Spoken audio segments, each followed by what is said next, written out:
So why do so many players struggle to make game-changing passes, even after spending hours working on passing drills? Because training and matches are asking you to solve two completely different problems. On the training ground, the target is usually obvious. Your teammate is ready, there's little pressure, and you already know where the next pass is going. Success is measured by accuracy. But in a real match, accuracy is only the starting point. The best pass isn't always the easiest one. It's the one that changes what the defenders are forced to do. That's the mistake most players make. They look at their teammate instead of looking at the defenders. They ask, "Can I complete this pass?" when the better question is, "What will this pass make the opposition do?" Think about it for a second. A simple 5-yard pass can completely open a defense if it forces one defender to step out of position. On the other hand, a perfectly weighted 30-yard pass can actually slow your attack down if every defender is already expecting it. That's why football at a higher level feels faster. The players aren't just moving the ball quicker, they're moving the defenders first. Here's the hidden cause that separates average passers from elite decision-makers. Most players react to the game. The best players manipulate it. They don't wait for space to appear. They create it. Before the ball even reaches them, they're already scanning over their shoulders, checking where the defenders are shifting, noticing which teammate is about to become free, and predicting what will happen 2 or 3 seconds later. By the time they take their first touch, the decision has already been made. That's why their passing looks effortless. It's not because they have more time. It's because they created more time with their awareness. And once you understand that, everything changes. Instead of memorizing dozens of different passing techniques, you only need to recognize a handful of situations that appear in almost every match. Master those moments, and you'll start making passes that don't just keep possession, they break pressure, eliminate defenders, and put your team in control. The first one is probably the most underrated pass in football, yet it's the one that quietly destroys defensive shape over and over again. Way number 1, the pass that eliminates a defender. Most players think a good pass is one that reaches a teammate. But the best pass is the one that takes an opponent out of the game. Every defender on the pitch is trying to protect space. So whenever you can play a pass that forces one defender to become completely irrelevant, you've instantly made the game easier for your team. Imagine you're playing as a central midfielder. Your striker checks toward the ball, dragging the center back with him. Most players immediately pass into the striker's feet because that's the obvious option. But what happens next? The striker receives with a defender tight behind him, has to play backwards, and the attack loses all its momentum. Now picture the same situation differently. Instead of passing to the striker, you wait just half a second. As the center back steps forward, a gap opens behind him. Your winger or attacking midfielder starts running into that space, and you play the pass straight into the gap. With one decision, you've removed the center back from the play. He can't recover quickly enough, and suddenly your teammate is attacking the defensive line instead of standing in front of it. That's what elite passers are constantly looking for. They're not counting teammates. They're counting defenders. Before every pass, ask yourself one simple question. Which defender can I eliminate? Sometimes it's a split pass through 2 midfielders. Sometimes it's a pass around the outside that forces the fullback to leave his position. Other times it's a quick bounce pass that takes an aggressive presser completely out of the play. Different situations. Same principle. Your pass should make at least one defender useless for the next few seconds. Here's how you can train this.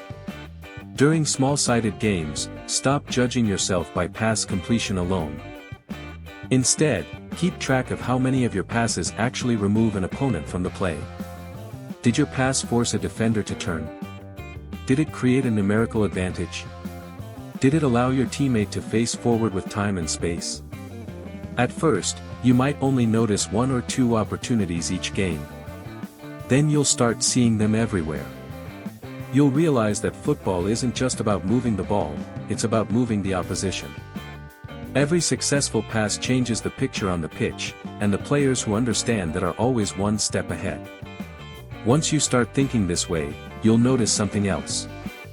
Sometimes the most dangerous pass isn't the one that goes forward at all.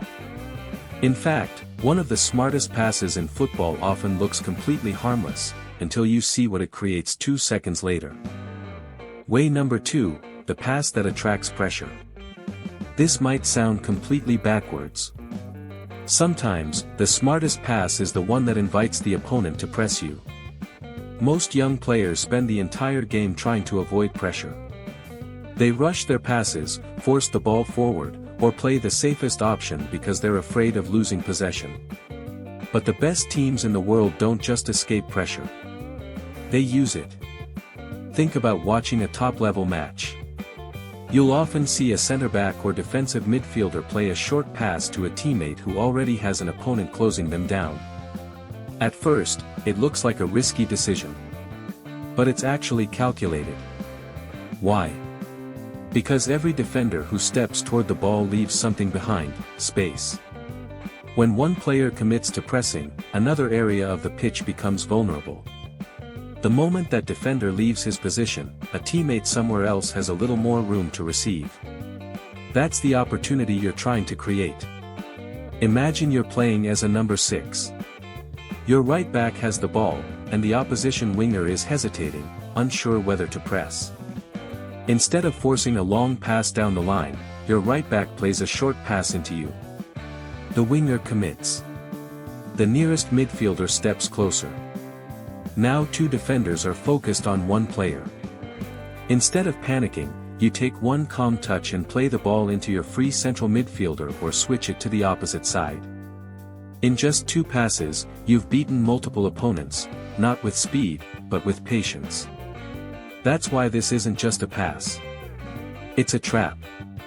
You're inviting pressure because you already know where the escape route is. Of course, this doesn't mean you should deliberately pass a teammate into trouble without a plan. If your teammate has no support, no passing angle, or no awareness of the pressure around them, that's not intelligent football, that's setting them up to lose the ball. The key is recognizing when your team has the structure to play through the press. Before making this pass, quickly scan the pitch. Ask yourself, if the defender presses, where does the space appear? Who becomes free next? Can my teammate receive on the half-turn or play first time? Is there a clear passing lane after the pressure arrives? If the answer is yes, you've just turned the opponent's aggression into your advantage. Here's a challenge for your next match. Instead of asking, how do I avoid pressure? Ask, how can I use their pressure against them? That one change in thinking will make you calmer on the ball and far more difficult to defend. Because the most dangerous players don't fear pressure. They expect it. They prepare for it. And then they make the defenders regret pressing in the first place. But even if you master that, there's one type of pass that separates players who keep possession, from players who create chances. And it all comes down to when you release the ball. Way number 3, the pass before the run. Most players wait until they see the run. The best players pass because they know the run is coming. That tiny difference is why some attacks end with a shot on goal, while others die before they even become dangerous. Here's what usually happens. A winger starts sprinting in behind. The midfielder notices it, takes another touch, looks up, and then finally plays the through ball. But by then, it's too late. The defender has recovered. The passing lane has closed. The runner is offside or forced wide.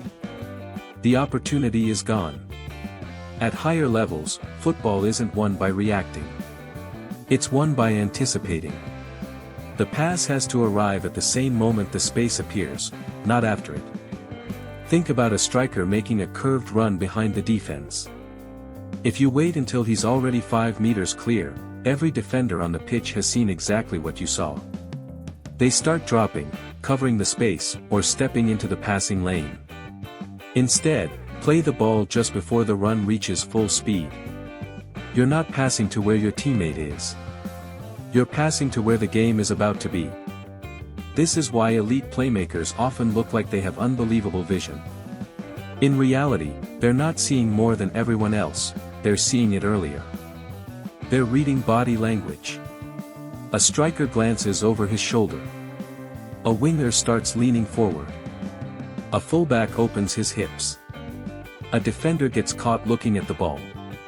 These tiny cues happen a second before the actual run, and that's all an intelligent passer needs. Here's a simple example. Your left winger is standing wide against the opposition fullback. You notice the fullback has stepped slightly inside to help defend the striker. At that exact moment, your winger begins to shift his body as if he's about to sprint down the line.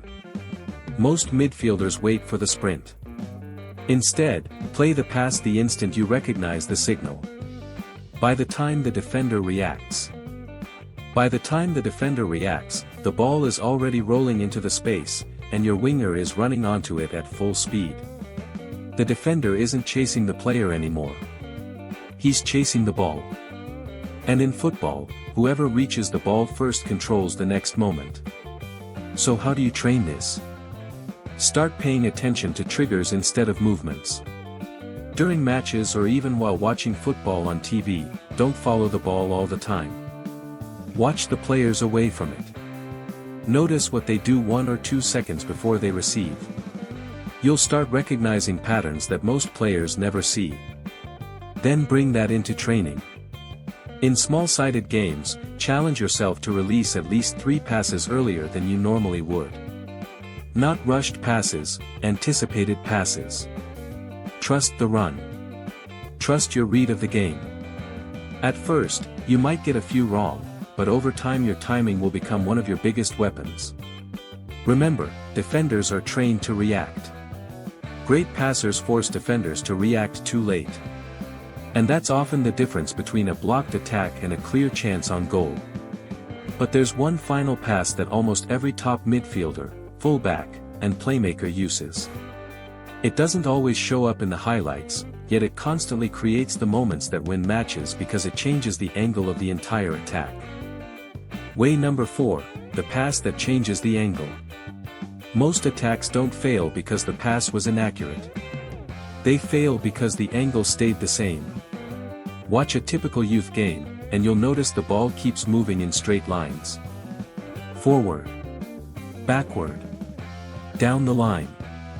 The defense barely has to adjust because everything is happening right in front of them. Great passers think differently. Before they ask, "Who can I pass to?" they ask, "How can I change the picture for the defense?" Sometimes the fastest way forward isn't forward at all. Imagine you're receiving the ball on the right side of midfield. The opposition has shifted across, closing every obvious passing lane. Your winger is marked, your striker is surrounded, and forcing a pass forward almost guarantees a turnover. An average player tries to squeeze the ball through anyway. An intelligent player changes the angle. Maybe it's a pass back to your center back. Maybe it's a quick switch to your other midfielder. Maybe it's a diagonal ball to the opposite fullback. To the crowd, it looks like you've gone backwards. In reality, you've gone one step closer to attacking. Why?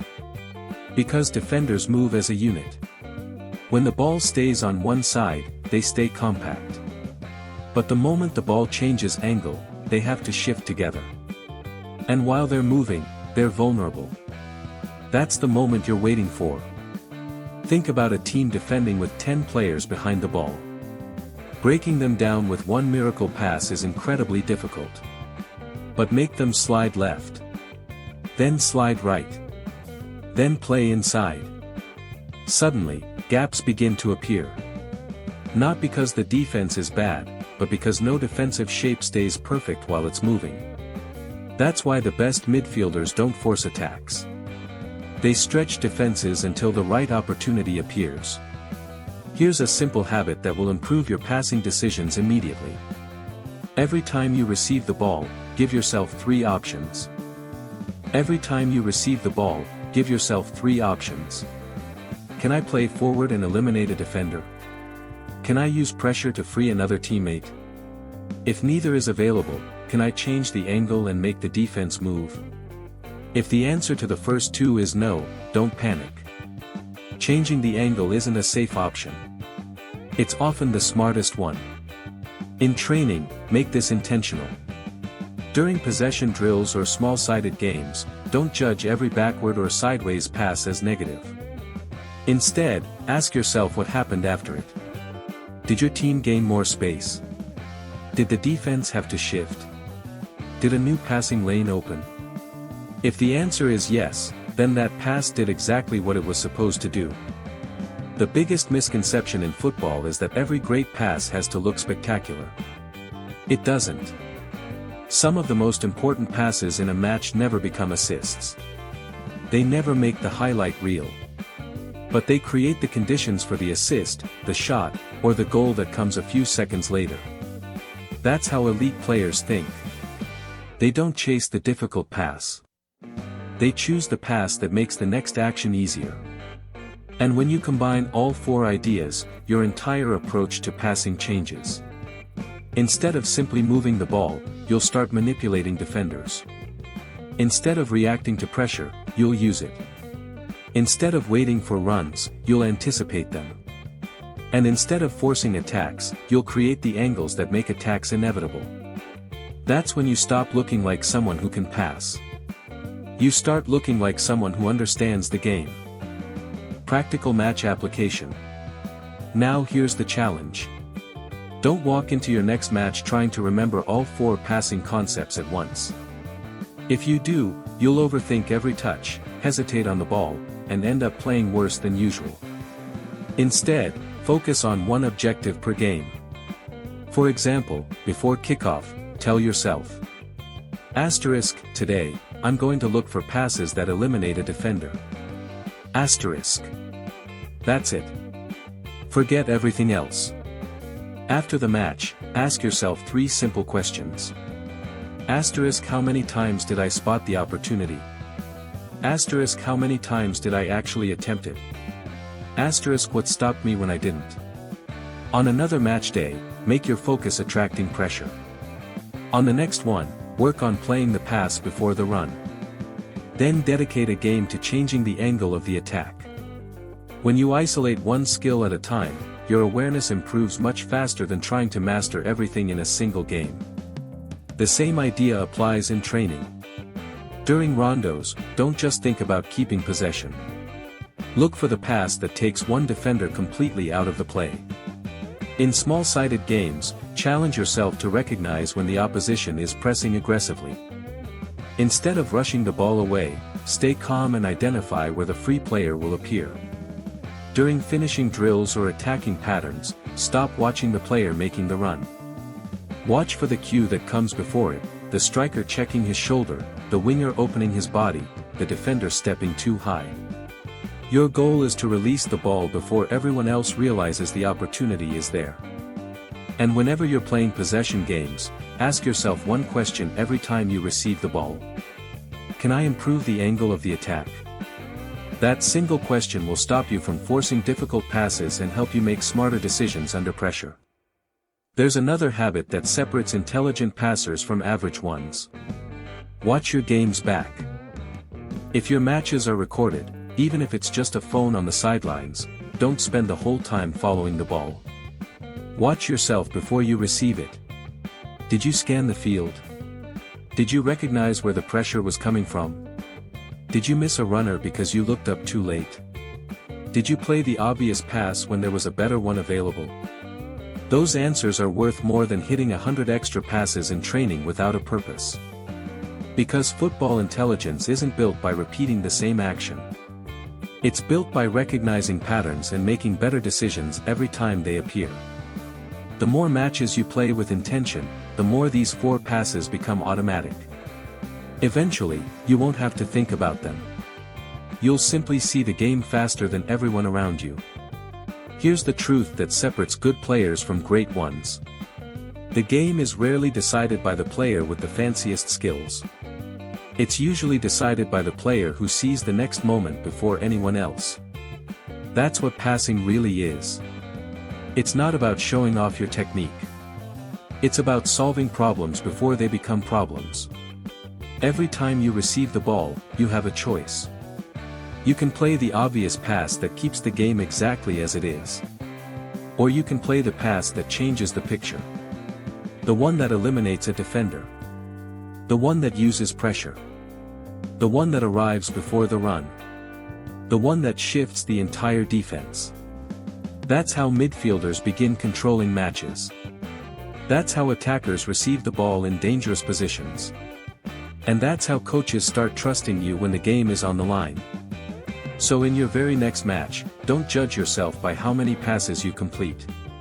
Judge yourself by how many defenders you move. Because once you understand how to move defenders, you'll stop being just another player who can pass the ball. You'll become the player who controls the game. If you enjoyed this video and want to become a smarter, more complete footballer, make sure you subscribe and turn on notifications. Every week, we break down the tactics, mindset, and match intelligence that separate average players from the ones who stand out. And before you go, let me know in the comments. Which of these 4 passes do you use the most, and which one are you going to focus on in your next match? I'll be reading through the comments, and you might even inspire the next video. Until then, keep training with purpose, keep thinking one step ahead, and I'll see you in the next one.